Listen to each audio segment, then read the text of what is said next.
Selamat pagi pemirsa. Badan Usaha Milik Negara atau BUMN selama ini kerap disebut sebagai sapi perah. Istilah yang menggambarkan betapa parahnya pengelolaan dan penyimpangan di dalamnya. Presiden Prabowo Subianto sekarang memberikan ultimatum waktu 2 hingga 3 tahun untuk membersihkan BUMN dari praktik korup dan penyalahgunaan aset. Inilah editorial Media Indonesia edisi Rabu 1 Oktober 2025 dengan tema Tutup Era Sapi Perah BUMN bersama saya Jose Nicole. Anda juga bisa berpartisipasi dan berinteraksi melalui telepon interaktif di nomor 0215839900. Dan pagi ini telah bersama saya anggota Dewan Redaksi Media Group Aris Fadila. Mas Aris, selamat pagi. Pagi Jose. Kabar sehat Mas? Alhamdulillah sehat. Mas, bahasa dari editorial kita ini udah cukup ngeri ya. Dikatakan bahwa bos-bos BUMN ini di ultimatum, tidak lagi dipecut. Bagaimana kita menyikapi pernyataan daripada Presiden Prabowo Subianto yang ingin berbenah di BUMN? Ya, ini kalau saya tidak salah sudah setidaknya 2 kali ya Prabowo pemerintahan ini setidaknya untuk melihat bahwa BUMN ini perlu dibenahi. Yang pertama adalah ketika menghilangkan Tantim. Tantim itu yang orang tahu bahwa BUMN itu Tantim bagi para direksinya luar biasa besar, itu dihapuskan oleh Presiden. Kemudian yang terbaru adalah ketika mengultimatum tadi bahwa dalam 2-3 tahun harus dibenahi, kalau tidak dia akan mengerahkan Kejaksaan dan KPK. Terlihat ngeri gitu ya, bahwa dia sepertinya Presiden tahu apa yang terjadi di BUMN. Ya kan, BUMN ini adalah, kalau kita bisa sebutkan, adalah seperti rumah dari harta negara. Disitulah negara bisa mendapatkan keuntungan dari dividen yang untuk negara. Dari situlah listrik itu mengalir untuk masyarakat. Dari situlah bahan bakar tersedia melalui PLN. Dari situlah simpanan masyarakat terjaga melalui bank BUMN, hingga aset strategis pun dikelola oleh BUMN. Tapi rumah besar ini kan sering bocor oleh ulah oknum-oknum, oleh inefisiensi yang terjadi di rumah tersebut. Dan kita juga melihat kebocoran itu ya, Mas Aris. Lalu juga Presiden menyampaikan akan mengerahkan KPK bahkan Kejaksaan Agung. Bagaimana catatan kita tentang penegakan hukum terkait dengan pengelolaan BUMN kita hingga saat ini? Ya, kita tahu beberapa kasus BUMN ditangani oleh KPK maupun oleh Kejaksaan. Kita lihat beberapa belakangan ini. Tapi kan ini perlu kan sedang digodok undang-undang baru soal BUMN, termasuk mungkin soal penegakan hukumnya. Seperti misalnya pegawai BUMN itu kan bukan penyelenggara negara, sehingga dia tidak KPK itu kan menyidik penyelenggara negara. Nah, tapi ketika dia terlibat dalam suap itu bisa masuk, tapi mungkin supaya lebih powerful mungkin undang-undangnya mesti diubah gitu. Tapi kita lihat, kita tunggu keseriusan apa yang disampaikan oleh Presiden, bahwa dia mengultimatum berarti dia sudah tahu apa yang akan dilakukan. Apakah perlu merubah undang-undang atau apa, sehingga Kejaksaan dan KPK punya lebih powerful untuk mengusut penyimpangan-penyimpangan di BUMN. Dan kita juga kalau melihat ya Mas Aris, apakah ini sebenarnya sebuah otokritik terhadap penyelenggara negara yang sifatnya akumulatif dari pemerintahan sebelumnya. Tetapi apa yang membuat yang ini semoga berbeda dengan sebelum-sebelumnya nih Mas Aris? Iya, karena gini loh, Presiden kan menyebut bahwa berapa sih total aset BUMN? Itu kan luar biasa besar. Tapi berapa dividen yang diterima oleh negara? Itu kan tidak sebanding. Katakanlah minimal 10%. Kalau catatan saya, aset BUMN itu 1.000 miliar US dollar. Kalau 10%-nya kan seharusnya dapat 100 miliar US dollar. Besar sekali. 1.600 triliun per tahun. Tapi kalau kita lihat laporan konsolidasi 2023, laba konsolidasi 65 BUMN. Itu hanya 327 triliun, itu kan jauh. Nah, di situ saja mungkin Presiden melihat aset kalian besar begini kok, dividen untuk negara. Makanya pemenahan BUMN tidak berhenti soal bonus, penegakan hukum, ada proyek besar. Kita tahu ada Nantara di situ. Baik, dan tentu kita akan menjadi guideline daripada diskusi kita hari ini ya Mas Aris. Dan pemirsa, nilai editorial Media Indonesia di Rabu 1 Oktober 2025 dengan tema Tutup Era Sapi Perah BUMN.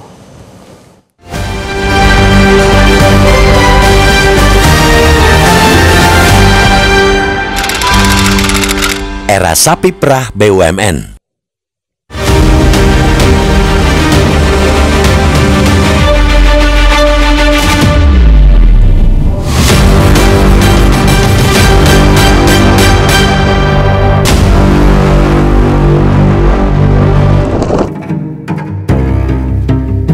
Bos-bos badan usaha milik negara BUMN di ultimatum.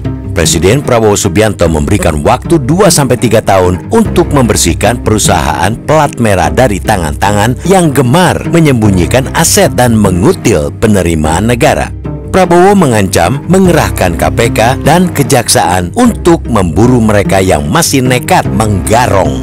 Perkara borok di BUMN tersebut sebetulnya sudah beberapa kali diungkit Presiden Prabowo. Sebelumnya, dalam pidato saat menyampaikan nota keuangan Rancangan Anggaran Pendapatan dan Belanja Negara RAPBN 2026, Kepala Negara menyentil tentang bonus atau tantiem bagi pejabat BUMN yang disebutnya akal-akalan. Dalam pidatonya ketika itu, Presiden Prabowo mengkritik keras praktek pengelolaan BUMN yang boros. Ia mengungkap ada komisaris yang hanya rapat sebulan sekali tapi mendapat tantiem 40 miliar rupiah. Maka Prabowo menghapus tantiem bagi komisaris BUMN, melengkapi instruksinya memangkas jumlah komisaris di BUMN menjadi maksimal 6 orang. Kini, Presiden Prabowo kembali menyentil manajemen BUMN yang nekat menambah bonus, padahal perusahaannya disebut merugi. Kepala negara juga gusar soal kinerja BUMN yang dinilainya belum mampu memberikan keuntungan memadai untuk negara. Menurut Prabowo, dengan aset yang saat ini mencapai 1.000 miliar US dollar, mestinya diperoleh keuntungan 10%-nya atau 100 miliar US dollar per tahun. Jumlah tersebut setara 1.600 triliun rupiah. Dititik dari laporan keuangan gabungan 2023, laba bersih konsolidasi 65 BUMN hanya 327 triliun rupiah. Setoran dividen BUMN ke kas negara sepanjang 2020-2024 juga sangat fluktuatif. Pada 2020, setoran dividen hanya 27 triliun rupiah karena dihempas pandemi COVID-19.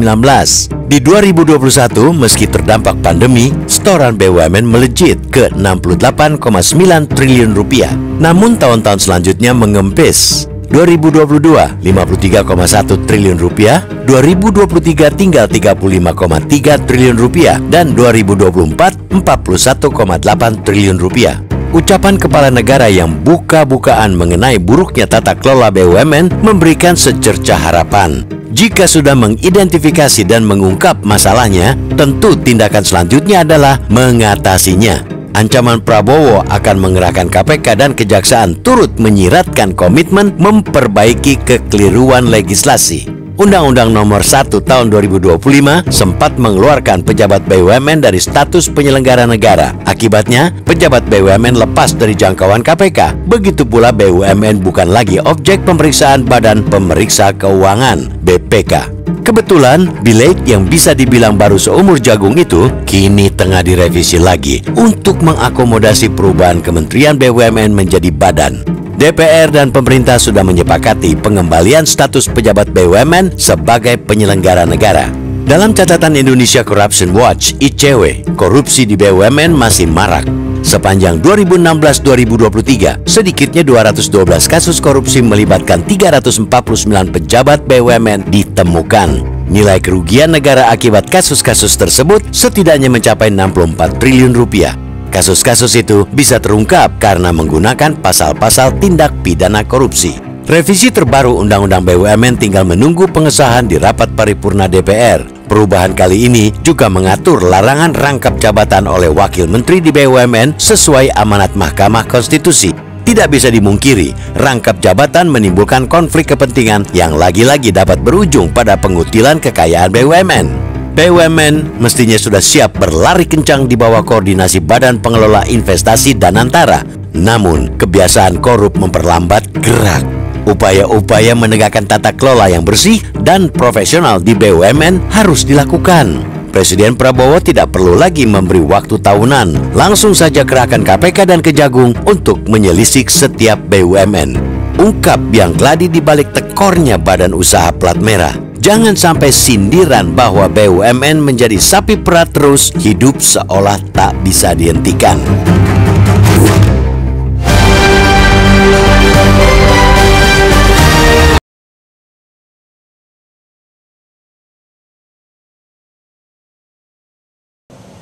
Dan pemirsa, kita akan masih kembali usai jeda. Pastikan Anda juga bisa berpartisipasi dan berinteraksi melalui sambungan telepon interaktif di nomor 0215839900. Tetaplah bersama kami.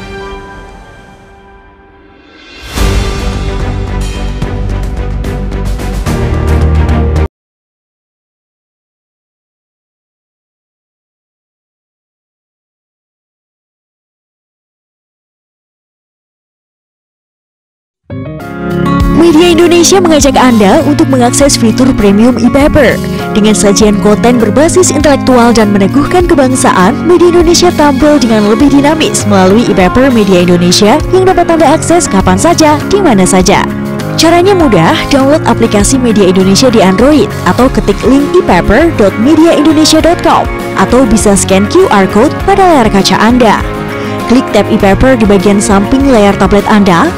Daftarkan data diri, serta pilih paket berlangganan e-paper Media Indonesia sesuai dengan kebutuhan Anda. Nikmati juga bonus spesial tambahan 4 halaman rubrik fokus setiap hari. Semua bisa Anda dapatkan hanya di e-paper Media Indonesia. Untuk informasi lebih lanjut, hubungi customer service di nomor 0811 1201 2018 atau kunjungi media sosial @Media Indonesia. Media Indonesia, referensi bangsa. Terima kasih Anda masih bersama kami di editorial Media Indonesia, pemirsa, dan kita akan mendengar pandangan dari salah satu pemirsa yang sudah tersambung melalui sambungan telepon. Ada Pak John Veto dari Batam. Pak John, selamat pagi. Selamat pagi, Metro TV. Ya, pagi, Pak. Pak John, bagaimana? Apakah Anda optimis bahwa Presiden Prabowo Subianto akan berhasil berbenah BUMN? Saya dari awal dengan apanya Bapak Presiden kita ini, saya sangat yakin seperti itu. Cuma begini, kadang-kadang memang kendalanya untuk merantas apa nih korupsi ini di negara kita ini memang betul sulit. Contoh aja, ya, masalah tambang ilegal. Antanya untuk Bapak Presiden kita, untungnya Bapak Presiden kita ini masih sehat. Mudah-mudahan dengan sisa apa dari biasa ini bisa dihajar di habis-habisan. Apalagi nih yang dibedah oleh editorial pagi hari ini. Tutup era sapi perah BUMN. Ini kan munculnya kemarin itu ada dengan bahasa Belanda tantien, ya. BUMN-nya merugi, tapi bonusnya malah dikasih juga. Jadi di situ, jadi dicari lagi apa nih tantien itu, tahunya bonus, ini bahasa Belanda. Masa kan BUMN-nya merugi, bangkrut, malah para apanya penting-pentingnya dikasih bonus. Ini kan sangat berbahaya. Contoh, saya tertarik tadi, ada 1.000 miliar dolar. Coba bayangkan, 5% aja keuntungannya, udah lumayan itu. Ya. Nggak saya 10%, tapi apa terjadi? Bangkrut di mana-mana. Ya? Jadi direcoki itu semua aja. Mudah-mudahan dirubah. BUMN itu boleh KPK masuk dalam itu semua. Ya? Itu gampang kalau Presiden mau. Mudah-mudahan KPK udah komit ya. Ya? Ditangkap itu semua, dipenjarakan semua. BUMN yang merugi dan menggarung duit rakyat itu aja. Terima kasih. Oke, terima kasih Pak John Veto dari Batam. Mas Aris, kita tadi melihatnya bahwa sebenarnya masyarakat ini tuh menanti bahwa aparat penegak hukum tuh bisa lebih masuk ke dalam kepada BUMN. Apakah kita mendukung perubahan badan ini dan nomenklatur pejabat BUMN itu sebagai penyelenggara negara? Sebenarnya ini bukan soal mendukung atau tidak ya. Kita tahu BUMN ini tidak berhenti soal bonus, soal tantim, soal penegakan hukum. Sekarang ada setidaknya proyek besar. Ada Danantara sebagai subholding serta mengubah wacana Kementerian BUMN menjadi lembaga setingkat badan. Danantara sudah terrealisasi, ya kan? 7 BUMN raksasa sudah masuk di situ. Pertamina, PLN, Telkom, Mandiri, BRI, Himbara, Main ID akan berada dalam satu payung dengan nilai aset yang triliunan rupiah. Langkah ini dimaksudkan agar BUMN ini lebih profesional, bukan portofolio politik tentu. Portofolio politik. Ya, tetapi pertanyaannya muncul, apakah konsolidasi ini sungguh demi kepentingan publik seperti yang diharapkan tadi orang-orang yang diwakili oleh Pak John Veto, demi kepentingan rakyat, atau sekedar ganti baju? Ganti baju dan yang berpotensi melahirkan sentralisasi baru, model korupsi baru, dengan apalagi kita dengar bahwa tidak bisa disentuh oleh hukum, bahwa kebijakan tidak bisa pidana. Itu yang harus dijelaskan di situ. Kita kalau melihat ya, Mas Aris, juga bagaimana tekad daripada Presiden ini kan merampingkan Dewan Komisaris menjadi 6 orang. Tetapi di sisi lain juga kita diperhadapkan nih dengan Mahkamah Konstitusi yang mengatakan bahwa Wakil Menteri tidak boleh merangkap jabatan dan sebagainya. Bagaimana kita menyikapinya ini? Betul. Nah, itulah sekarang bolanya ada di DPR dalam mengubah Undang-Undang BUMN. Itu yang harus diubah dulu. Ketika bisa merujuk ke putusan MK dan Presiden sudah menyatakan bahwa jumlah komisarisnya sudah dikurangi kan, maksimal 6. Nah, sekarang siapa yang duduk di situ? Kan orang-orang yang harus berkompeten. Kita tidak merujuk bahwa tim sukses tidak boleh jadi komisaris. Bukan seperti itu. Ketika dia memang punya kontribusi, punya profesionalitas untuk mengurus itu, why not gitu loh? Itu nggak apa-apa. Kita tidak di situ, tapi tempatkan orang pada posisinya dengan benar. Dan kita akan mengelaborasi lebih lanjut ya Mas Aris dalam segmen selanjutnya. Pemirsa, tetaplah bersama kami di Editorial Media Indonesia.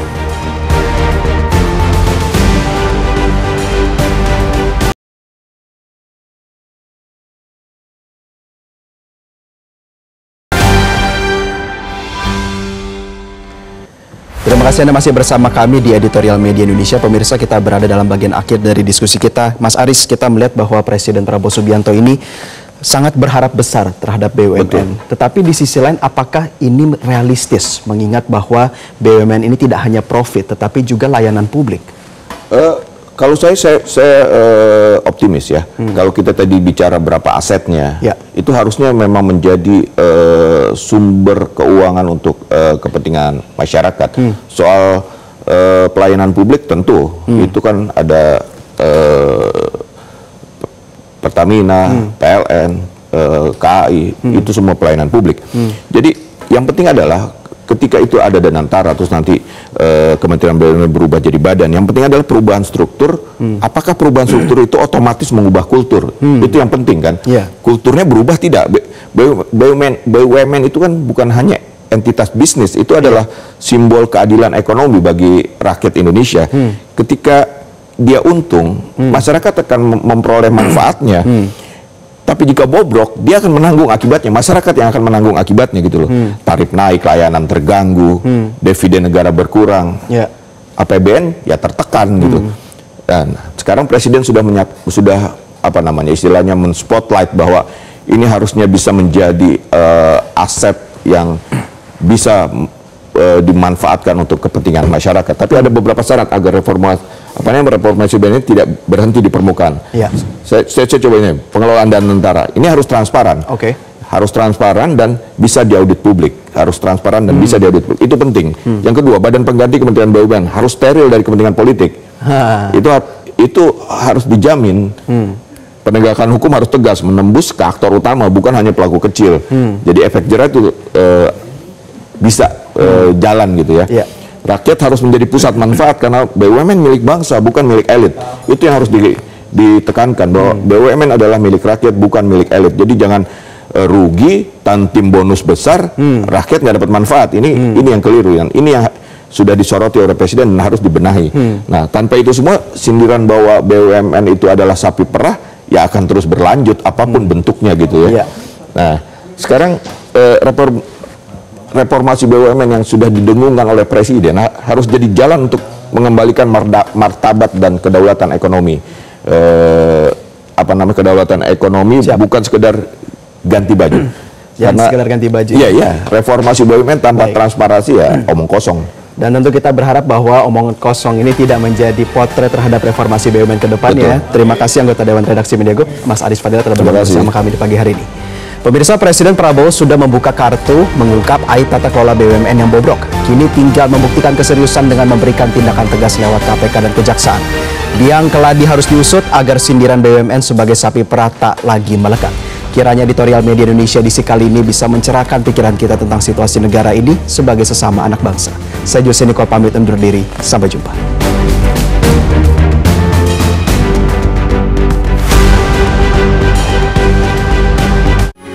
Metro TV Jelajahi cara baru mendapatkan informasi. Download Metro TV Extend sekarang.